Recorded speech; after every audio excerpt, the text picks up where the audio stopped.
সীমান্ত হত্যা নিয়ে আজকে আমাদের স্বরাষ্ট্রমন্ত্রী সালাউদ্দিন আহমেদ তিনি বলেছেন যে সীমান্ত হত্যা তিনি একটা ডেফিনিশন দেওয়ার চেষ্টা করেছেন যে সব হত্যাকেই আসলে সীমান্ত হত্যা বলা যাবে না।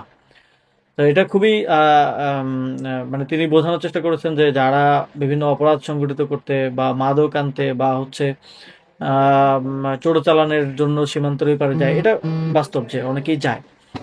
আহ, সেটাকে সীমান্ত হত্যা বলা যাবে না, তাহলে সেটাকে আসলে কি বলা হবে এখন? আহ, যদি এটা এরকমই হয় তাহলে সাপোজ বাংলাদেশে অবৈধভাবে ভারতের অনেক নাগরিক থাকে বলে আমরা জানি। আমরা বিভিন্ন সময় পত্রপত্রিকায় দেখেছি অন্তর্বর্তী সরকারের সময় একটা নোটিশ দেওয়া হয়েছিল যে অবৈধভাবে যারা আছে সবাই যেন ইনফরমেশন সাবমিট করে। তো তাহলে তাদেরকে কি বাংলাদেশে ভেতরে গুলি করে হত্যা করা জায়েজ? বা পৃথিবীতে বিভিন্ন দেশে অবৈধভাবে বাংলাদেশের অনেক নাগরিক থাকেন, আপনারা জানেন যে প্রবাসী বিভিন্ন দেশে অবৈধভাবে অনেকে থাকেন, অনেকের ভিসার মেয়াদ শেষ হয়ে যায়, অনেকে জানও অবৈধভাবে।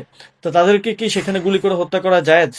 জায়েজ কিনা এটা তো শুধু মানে যদি পলিসি হয় তাহলে এটা তো সব দেশের ক্ষেত্রেই হওয়া উচিত, এবং বাংলাদেশের ক্ষেত্রে এটা জাস্টিফাইড হওয়া উচিত ভারতীয় যে কোনো নাগরিককে এখানে গুলি করে মেরে ফেলা।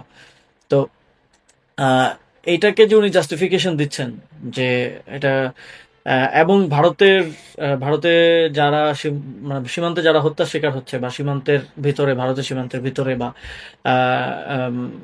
একটা হচ্ছে দুই সীমান্তের মাঝখানে একটা জোন থাকে, সেখানে যারা হত্যার শিকার হচ্ছেন, তারা সবাই কি আসলে চোরাচালানকারী বা সবাই কি আসলে মাদকের আদান প্রদানের সাথে জড়িত বা চোরাচালানের সাথে জড়িত? এটা কিভাবে সরকার আসলে নিশ্চিত করবে যে কোনটা? তো এই বিষয়টা নিয়ে আমার মনে হয় আরো স্পষ্টতা প্রয়োজন। এটা একটা দায়সারা বক্তব্য বলে আমরা মনে করছি যে সীমান্ত হত্যার বিষয়টাকে তিনি রংলি অ্যাড্রেস করছেন। তিনি বরং ন্যাশনালি এই বক্তব্যের মাধ্যমে, ন্যাশনালি ইন্টারন্যাশনালি, এই বক্তব্য তো অবশ্যই ভারতেও বিভিন্ন মিডিয়া কভার করেছে আমি দেখেছি।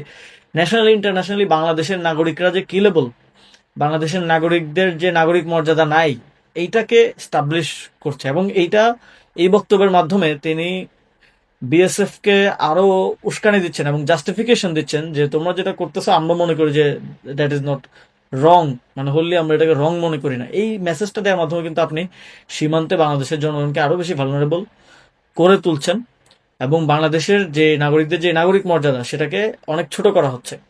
তো আমরা মনে করি সীমান্তে কোনো নাগরিককেই আহ, ভারতের সীমান্ত রক্ষাকারী বাহিনী গুলি করে হত্যা করতে পারে না।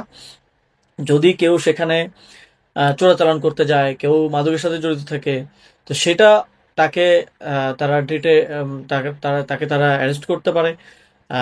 বাংলাদেশের বন্দি বিনিময় চুক্তি আছে, বাংলাদেশের সীমান্তে সাদা পতাকা বৈঠক নিয়মিত হয়, বিএসএফ এর সাথে বিজেপির যোগাযোগ আছে।